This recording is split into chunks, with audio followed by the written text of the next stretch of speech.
अजित पवार आणि खासदार अमोल कोल्हे यांच्यामध्ये बैठक झाली आहे। अमोल कोल्हे हे अजित पवारांच्या जिजाई निवासस्थानातून बाहेर पडलेत। अजित पवार आणि अमोल कोल्हे यांच्यामध्ये जवळपास अर्धा तास चर्चा झाली आहे। अजित पवार सध्या जिजाई निवासस्थानी असल्याची माहिती मिळतेय।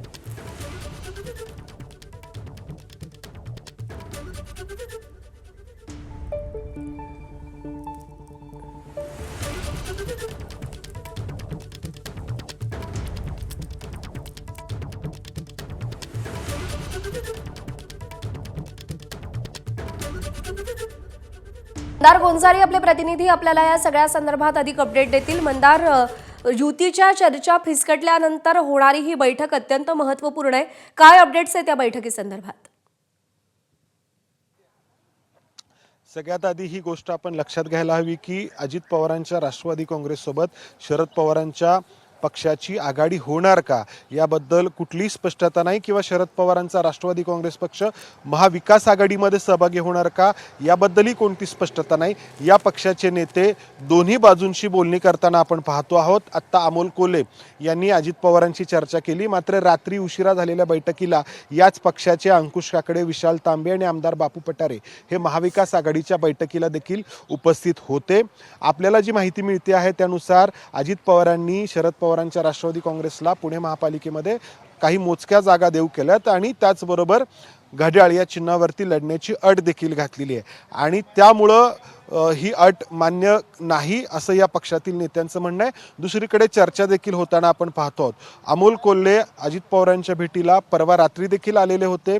रोहित पवार आणि अमोल कोल्हे यांनी अजित पवारांची त्यावेळी देखील भेट घेतली होती, मात्र ही जी भेट होती ती पिंपरी चिंचवड महापालिकेच्या जागा वाटपासंदर्भात होती। ही जी बैठक आहे ती नक्की कोणत्या कारणासाठी अमोल कोल्हे जे भेटायला आलेले आहेत ते अद्याप स्पष्ट नाही। अमोल कोल्हे भेटून जे आहेत ते निघून गेलेले आहेत। अजित पवार बारामती हॉस्टेलवरून त्यांच्या निवासस्थानी आले आणि त्या ठिकाणी ही भेट झाल्याचं आपल्याला समजतं आहे।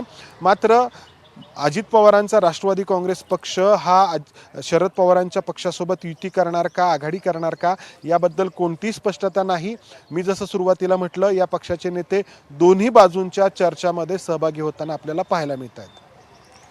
मंदार, आपण पुण्यामध्ये सध्या जी परिस्थिती पाहतोय, एकीकडे महाविकास आघाडीसोबत शरद पवारांची चर्चा सुरू आहे जसं तुम्ही सांगताय, आणि दुसरीकडे अजित पवारांसोबत सुद्धा चर्चा सुरू आहे।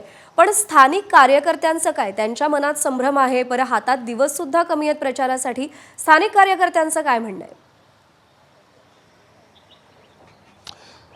आपल्याला ही गोष्ट लक्षात घ्यायला हवी की राष्ट्रवादी काँग्रेसची जेव्हा दोन शकलं झाली तेव्हा पुण्यातील राष्ट्रवादी काँग्रेसची बांधणी ही प्रशांत जगताप यांनी केलेली होती।